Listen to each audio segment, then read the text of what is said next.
Hello, and welcome to our professional development session with Erin Ruberry.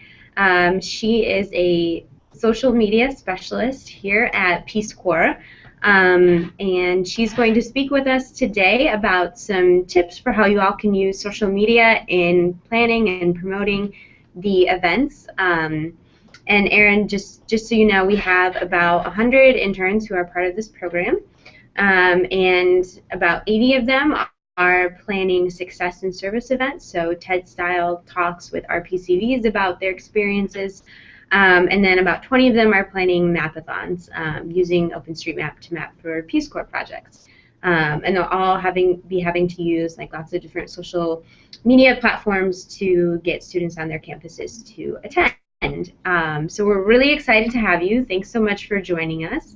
And I'll just turn things right over to you, and then we'll follow up your talk with some questions as well. Great, hi. So I'm really excited to talk to you guys a little bit about social media.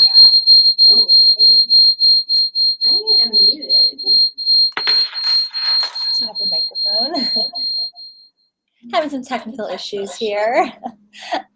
So I'm really excited to talk to you about social media. As Courtney said, I'm the social media lead here at the Peace Corps at the Huffington Post and at Discovery Channel. So most of my background was in media, and so coming here to Peace Corps has been really fun because I get to talk about all the great work that we're doing here as well as work in a real comms shop, which is super fun.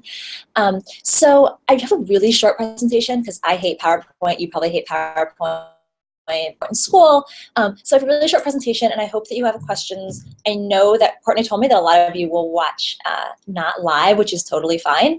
And I have my contact information on at the very end of the slide. So if you have any questions or you just want to chat or anything like that, please do feel free to follow up with me, or of course help with Courtney, and she knows how to get in touch with me. I just sit about 6 floors up, so we're not too far away. So let me see how this whole screen share situation works.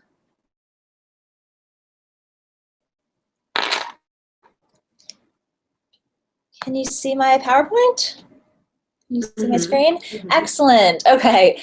So again, this is going to be pretty brief and pretty short, and trying not to, I know that most of you are using social media regularly and actively, which is great, and I think that gives you a huge leg up. A big problem that organizations have is that people who run social media often aren't fluent in it, aren't digital natives, and that can sometimes be a really big stumbling block because you have to overcome the initial learning curve of how to use the platform. So awesome that you're starting out at least being really familiar with Twitter and Facebook, which are the main platforms I'm going to talk about. I do have a little bit about Snapchat and Instagram, and of course I'm happy to talk about other platforms as well.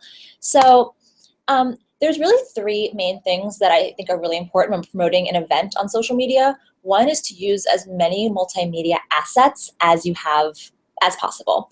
That's both photos and videos. One great resource that you all can use if you're promoting an event with an RPCV is we have this public website called the Media Library. It's medialibrary.peacecorps.gov, and if you have an RPCV coming from Ghana, let's say, you can go to the Media Library and download hundreds of photos from Ghana and use them across social channels. You can show them on a slideshow at the event, and that's a really wonderful way to actually beautify your event invite. Also, again, working with RPCVs, ask them to share photos from their own service. We know that on social media, people are going to click on and amplify messages with photos exponentially more than they are if you just have some text. So photos and videos are always huge. I also really encourage people to provide shareable assets to the people who are coming to your event. That could take the form of an infographic. It can take the form of actually prompting them to say, share this photo if you're coming, share this messaging if you're coming, giving them tangible things that they can do and share across their social media platforms so that you're not just reaching people on your channels, but they're actually amplifying your message onto their own channels. And finally, creating a conversation. That means that you're not just putting information out there, you are engaging with people, you are responding, retweeting, amplifying. A common thing that comes up with events is, well, should I create a hashtag? And I'm going to get into that a little bit down the line, but making the event actually an event, not just making it a one-time, one-day thing, but actually starting a conversation that begins the very first day that you decide you want to have your event, and then creating conversation and a dialogue that goes on until it actually happens. So my first tip is actually really basic, and maybe everyone's laughing because this is too simple, but literally today I saw the person running social media for a huge university make this mistake, and I'm just going to say it just in case. Someone on Twitter by their handle, if the first thing that you're putting onto Twitter is their handle, you have to put a period in front of their name. Again, this is really, really basic, but I don't know how people know this. It's just something that I feel like is institutional knowledge that gets passed along. And literally I see major accounts who do this wrong like every single day on Twitter. So please, if you're going to say that, if you want to give a heads up to students at American University, or you want to talk about a celebrity that you want to reference, make sure you put a period in front of their handle, or else it will not appear in people's timelines, which is incredibly important because when you're tweeting out an event information, you want as many people as possible to see the information. So it means everyone who follows you, everyone who comes across your timeline, whether or not they follow you, is going to be able to see your tweet. And this is like my #1 Twitter hack, because people don't do it and then they wonder why no one's looking at their tweets. So pretty basic, but I see it every day and it drives me nuts. So I just had to include it in my presentation. I don't know if your slides are changing. Are my slides not changing?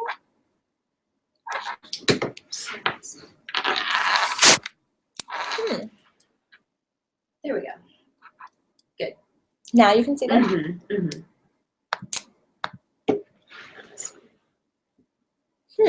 Interesting. Yeah. Okay. Well, next is just about extending your reach. So that was a slide I showed that apparently didn't get shown. So you can see some examples. Put the period in front or don't put the period in front. Another thing that comes up a lot is hashtags. I think especially people who use Instagram a lot, which most of us do, we're used to just throwing tons of hashtags on there because that's the Instagram culture, but that is definitely not the Twitter culture. Nothing looks sloppier than a tweet that has 1 million hashtags on it. So commit to 1, maybe 2 hashtags, and that's it. You don't want to have your entire tweet just be hashtag, hashtag, hashtag.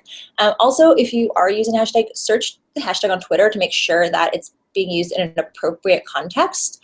If you're talking about, it could be something really innocuous, like agriculture is probably okay, but just do a quick search on it and see, because what if there is some sort of giant controversy going on around the select hashtag that you've chosen and you don't want your event to be promoted in the midst of that. So I always just check before I throw a hashtag on there.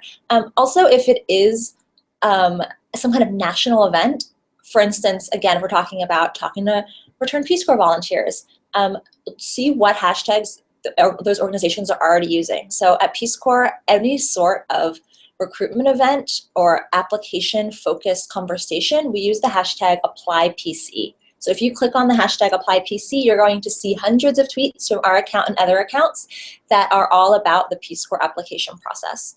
And I really like this approach because it means that all the accounts that are talking about this issue are using the same hashtag, so someone who's interested in it can scroll back through and see the entire conversation. Another question that I get all the time is, should I create a unique hashtag for my event? And I think there's 2 schools of thought about it, but my take on this is generally that, yes, you should create a hashtag, but only if it's something you're going to use more than once. So for instance, if everyone who watches this is going to have an event with a Return Peace Corps volunteer, maybe collectively as a group you put up a poll or you have a chat in Slack or something like that, and you decide, okay, we're all going to use this hashtag for this event so that everyone across the country who is attending similar events can have a conversation on this hashtag. I do like that because I think that during the event itself, people can follow just the hashtag and they can see conversation happening around an event or around a campaign without having to follow individual users. So I do like creating them, but I don't think we need to create them for every single day, or that would just get insanely crazy. And if you do decide to create a hashtag, then brand everything that you put out with that hashtag. Brand the event invite, brand your emails, brand every single sort of messaging that you have going around, because you want to make sure that anyone who is attending the event knows this is the hashtag to use during the 2 hours that they're in the room with you. Just a couple other things. Please do, if you're going to use images from someone else's tweet, make sure you give them credit. So if someone else is, let's say they're at an event with you and you see them take a great picture of the speakers on stage, if you are going to use it from your organic social platforms, be sure that you credit them with their handle. The way to get around having to do that is just retweet them, or if it's on Facebook, share it. That gives people a lot of validation. It makes them feel really good. And also, you don't want to get in trouble, of course, for stealing someone's images. Again, as I mentioned earlier, it's great to create graphics that others can use. So what you see on the screen is one of the graphics we created for a Twitter chat. We handed those out to all the public affairs staff. We put it across all of our platforms, and that was a really easy way that people could disseminate information about the Twitter chat and have all the information in one easy place. We also would encourage you to mention people or places as a way to get amplified and get retweeted. So if your event is at American University, make sure you mention at American U, and hopefully they'll retweet it. Same thing with people. If you have prominent speakers coming or anyone coming, mention their handle, because people are so excited to get mentioned on social media and they're going to retweet you. And then finally, use lists to follow what people are saying about an event. Maybe you don't want to, if you invite 100 people to come, maybe you don't want to actually have to follow 100 people, but you want to know what they're saying while they're there. So you can either put all those 100 people in a list. If you make the list private, they won't know that they're in the list, so you can sort of surreptitiously follow them and see what they're saying while they're there. Or create a list that just tracks that hashtag. So if you did create that event hashtag, you can create a list on Twitter that just tracks that hashtag, so you can see all the conversation happening leading up to and during and after the event itself without having to actually follow every single person who comes. And that sort of helps with your timeline management. So those are some of my really, really basic Twitter tips. I would also say you definitely want to empower and amplify all of your external brand ambassadors. Those are going to be people who are attending the event, people who are speaking at the event, the universities themselves, or wherever you choose to have your event. Encourage people to reach out to their own networks. Don't just assume that they will, but especially if someone is speaking at your event, in your correspondence with them, say, be sure to tell your friends on Facebook and Twitter. Be sure to mention it to people, because even if they only have a network of 100 or 200 people, that's 100 or 200 people who otherwise wouldn't have heard the message. Liberally retweet people, but also respond. Show that there's a human running the account, and show that you're not, just pushing information out, that you're actually having a dialogue and a back and forth, because generally people really respect that, and they like to know that there's that human connection. It also makes them feel more attached to you and to your events, so that they're more likely to actually attend and then attend future events. So that's pretty much it for Twitter. For Facebook, there's just a couple kind of cleanup housekeeping things and kind of common mistakes that I see. The biggest thing I see from people on Facebook is that they leave the link in the Facebook post. So as you may know, let's say you put a link to your Eventbrite to sign up for an event. Once the link has auto-filled with this beautiful image and a little bit of text that you can see on the right, with what you never guess what P. Diddy's former assistant is doing now. The answer is that she went from Peace Corps volunteer to working at the State Department, so she had a really cool career trajectory. But once that has been auto-populated by Facebook, you can actually delete the link from the text field at the top of the post. A lot of people don't know you can do that, because you can't do that on Twitter or other social platforms, but you can do it on Facebook, and it just makes the whole post look a lot neater and lets you have just a really beautiful flow to your Facebook post. Keep the text short. We generally would advise under 3 sentences, because again, people aren't going to want to click the read more button, as you know, when you're scrolling through your feed, especially when you're on mobile. And we know that most people who use all social platforms, but Facebook and Twitter in particular here, are on mobile. And just remember that you can also tag people and places. So again, if your event's at American University, you can tag at, and then it'll autofill American University once you start typing American. If someone's a public figure and has a public-facing page, you can tag them. So if you do get P. Diddy to come speak at your event, you can tag him on Facebook.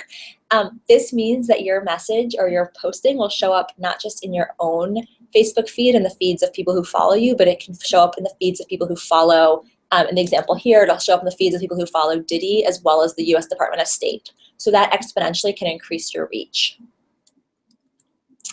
The number one thing we have across platforms is use good photos, show, don't tell. A big mistake we see people make, especially at events, is they just take a picture of people standing on a stage and speaking, or they just take a picture of a group of people standing together with their arms around each other. And while everyone wants to have those photos, and those are totally great to have one or two of, action shots are really the best. So show people mingling before the event starts, whether it's the speakers consulting the notes backstage or whether it's the audience, you know, having a drink before the event starts. Action shots are always going to tell the story much better than a group of people, you know, someone standing in a microphone or an audience sitting and listening. We find that the strength of the photos can just exponentially increase the reach. So use good photos. If you don't have good photos, it's better not to include a photo at all than to use a blurry photo. I know that sometimes, especially if you're indoors, it can be really hard to get good photo quality, but please do try to use good photos because no one wants to see an ugly photo in their feed, especially in this visual medium that we're all living in these days. And to go back to my earlier point about amplifying brand ambassadors, look for them to share the photos and amplify them. In that way, you're creating a conversation. You're showing that it's not just you who's at your event. It's look at all these people and they're having a great time and they're showing their photos and they're using the hashtag and they're having a conversation. This is especially important on the day of the event itself because you want to, let's say if 6 to 8, you want to show that this is actually happening in real time. And I'm a huge fan of live tweeting and live blogging events as they're happening because you're creating a sense of this is actually an event. This is actually a conversation that people are having in real time somewhere. And so the best content you can put out there beyond putting things on your own account is to amplify people who are talking about you. So I know Twitter and Facebook are the two big platforms, but there's a lot of other platforms you can use. I'm just going to touch on two, although I know there's many, many others. One is Snapchat. I really love Snapchat. To put in a really quick plug, we just launched Snapchat on Peace Corps on Snapchat yesterday. You can add us as a friend. Our handle's just Peace Corps. But Snapchat I love, especially on the day of an event, to take people behind the scenes and also have real-time talk with attendees and speakers. You can take people and show this is a speaker cramming with their notes before they address the crowd, or here's what people think, you know, we just left this session and here's real-time right now reaction from our attendees. Make a Snapchat story of your event. I think that's the great thing about Snapchat is that you're getting these real-time unfiltered look into people's lives, and I'd encourage you to use the medium for that. Also Instagram. That is really, we've been talking a lot about photos. That's really where you're going to show the best photos of the day, both in real time as well as to space them out in the days ahead. Especially if you see yourself throwing multiple events, it's a great way to lead up to an event is to show pictures of past events, show, you know, if you're having an RPCV, a return volunteer, let's say from Guinea, show pictures from his or her service leading up to the event. This is really a chance to show the best and the brightest of the images that we have, and also capture some of the real-time details. So take people, give them a closer look at both what to expect as well as on the day itself. Show them some of the details. Again, you're not going to do the big group shots there, but maybe show them, here's our sign-in table, and look how beautifully we made it. Visual, as we've talked about, visual is the most important thing. So these are all really visual platforms. So as much as you can use with good photos, that's really gonna sell your story. So that's all the slides that I had because I don't like PowerPoint. So if you have any questions, you can reach out to me on Twitter. I'm always there, and I'm really eager to talk to you and take any of your questions or comments. With that, I don't know if anyone has any questions, but if they do, I'm happy to answer them.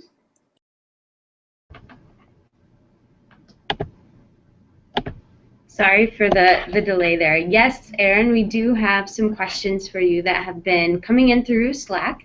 And so I'll get started with those, and I'll just sort of mute and unmute us as we go so we don't have that feedback issue.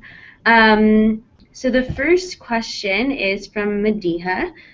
She wants to know if you have like any app or a program you recommend for them to create something like a virtual flyer or an announcement for their mapathons, which is like one of the events that they're hosting. So yeah. Sure. Trying to get that unmute going. So let's see, to create a flyer, we generally do everything in Photoshop here, so I don't have a specific app. I know that a lot of people like using Eventbrite because it makes it really easy. I don't know what you're already being recommended to use. They all have to use Eventbrite. You all have to use Eventbrite, so that's great. So you're already using Eventbrite. So I like that because it's all online, so it's really, really easy for people to keep track, and I especially like how you can use the mobile sign-in, which is really my favorite thing because who wants to have to print off a piece of paper? So I don't have a specific app in mind, but we generally do use Photoshop to create any sort of flyers or external communication. And I will just add, we don't have Photoshop in our office, but we use Pixlr, which is like free online, pixlr.com. Not quite as good as Photoshop, but it does its job. So it's a good one. Okay. The next question is from Abby.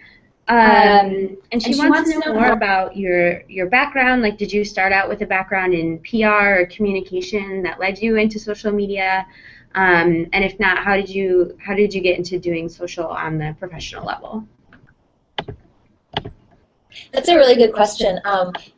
So I studied journalism. I went to journalism school, and I got a degree in journalism and politics. And I just happened to, my first job out of college, I got hired by AOL, and they had their very first blog. This wasn't that long ago, but now in the era of social media, it feels a long time ago. It was about 6 years ago, so that's a long time in digital and social media. So I ran the very first blog AOL had, and then AOL bought the Huffington Post, and so I got moved over to Huffington Post, where I ran the op-ed section for a few years.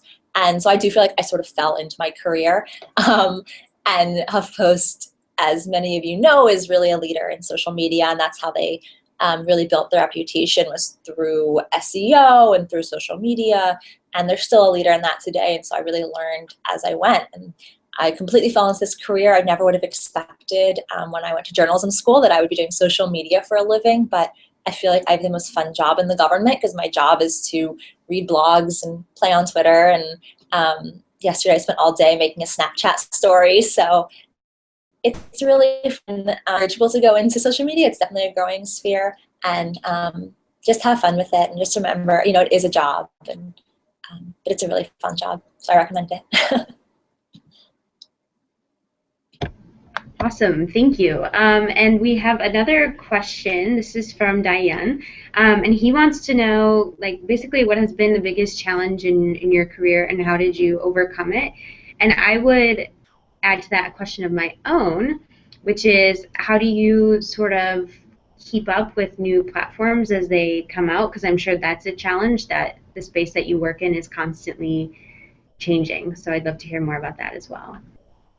Sure. So as far as challenges, social media is, I think, the biggest challenge you come up against, and I'm sure that you all see that every day, is that people think that social media is, I'm going to make air quotes here, but like easy. People seem to have this idea that it's always the intern doing it, and that it's not something that's actually a career for someone. And I find that really challenging, because especially when you are in meeting, and sometimes people tend to look down on social media. I will say that has not been the case here at Peace Corps. For the most part, everyone, including the Peace Corps director, is very supportive of what we do in digital, and really supports us being innovative in the digital sphere. But certainly come up against that is people who don't think that social media is a real job, and that can be immensely frustrating.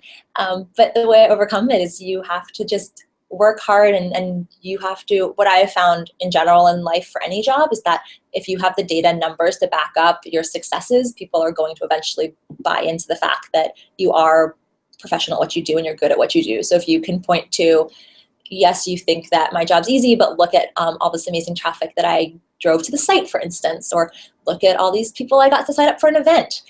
That's the way you're going to prove your worth. Courtney had a follow-up, and I can't remember what it was.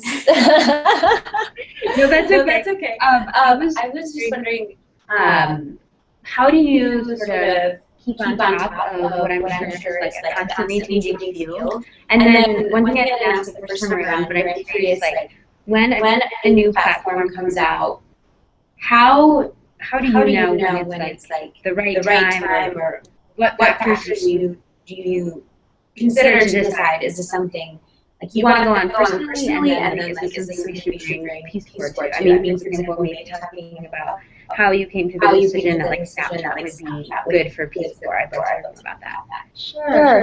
So as far as just how I stay on top of things, I'm very active on social media personally. I think that should be a requirement for you to have a job on social media, is that you use it extensively outside of work. It's not just something that you do from 9 to 5. You have to live it. I belong to a lot of social media communities of practice. I think that's incredibly important, to find people who are doing what you're doing and to find like-minded individuals. So this can be really informal. On Twitter, I have an amazing network of people who I talk to every day who also do social media, mostly for media, but some others for the government as well. And there's a constant conversation happening 24 hours a day about what we're seeing in the space.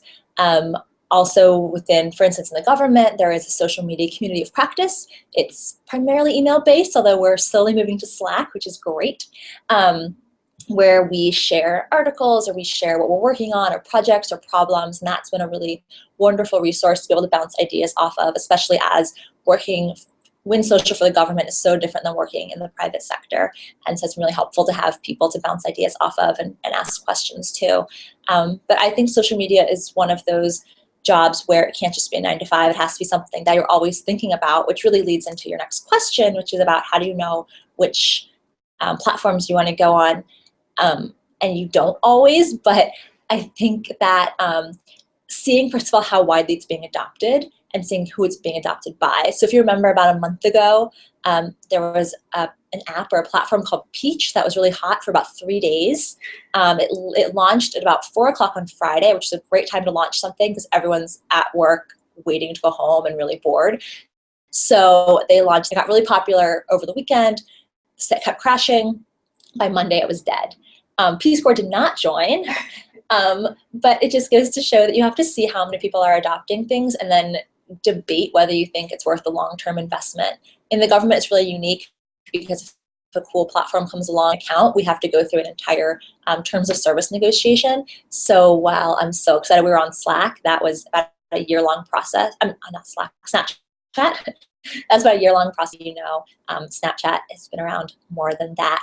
But the reason we decided to get on Snapchat is because we know that 45% of Snapchat users are 18 to 24, I believe is the age range. And as you know, at Peace Corps, that is one of our main target demographics. We really want to reach young, diverse. It's the most important thing is to reach them where they already are living online. Millennials are using Snapchat, and that seems like the great place to talk about what we're doing here at the Peace Corps. So we're really, really excited that we were able to get on this platform. We're one of the first government agencies that actually got approved to use it, which is super exciting. So not sure what's next, but it will not be Peach. Awesome. Thank you. We have more questions coming in, if that's okay. It seems like we're really excited about what you have to say. Okay, so Laura is wondering, and I think maybe you touched on this a little bit, but if you could just talk more like what are the most important skills and social media skills to have in your position? I mean, you talked about being active on social media in personal life, but what other kind of like hard skills and people start developing?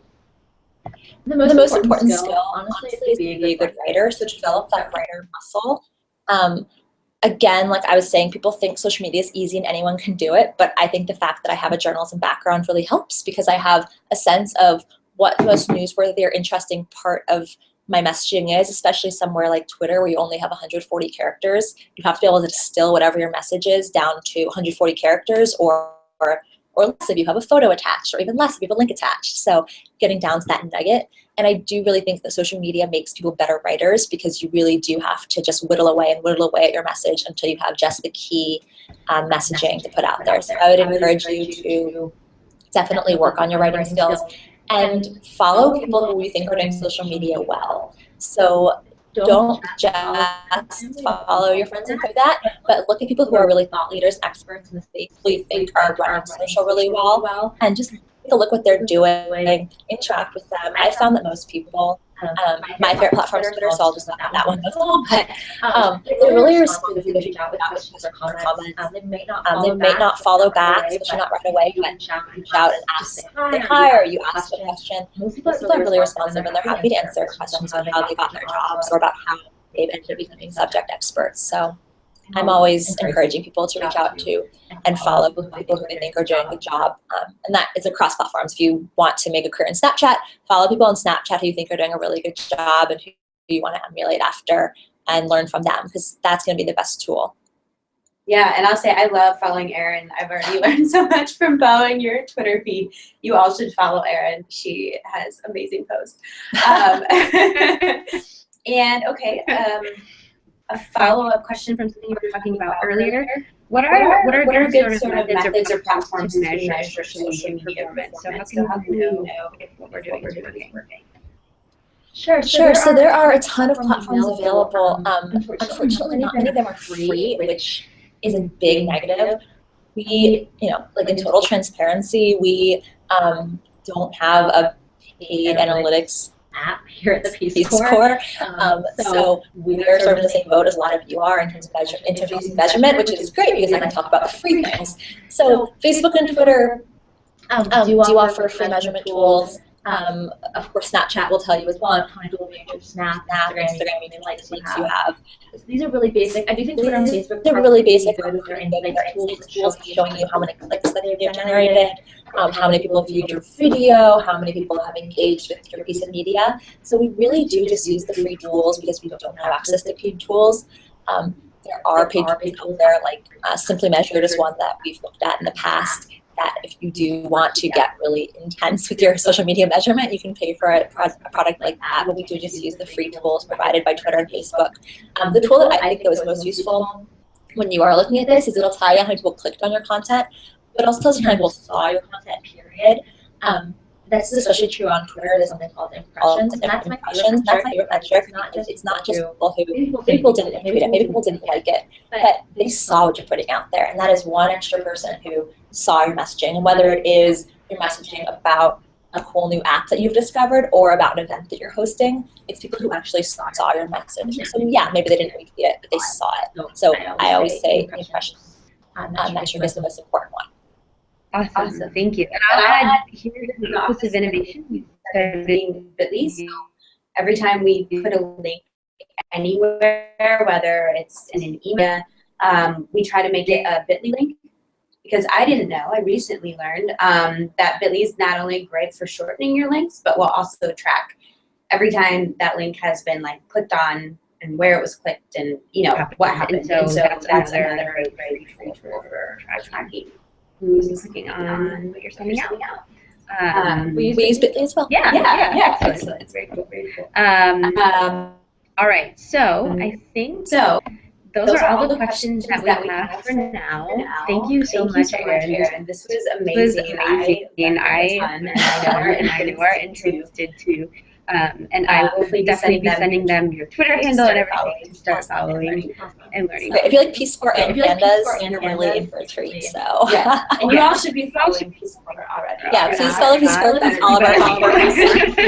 You work for them. Okay. Cool. Well, thanks so much, Erin. And I hope you have a great rest of your day. Thanks. You too. Okay. Bye. Bye.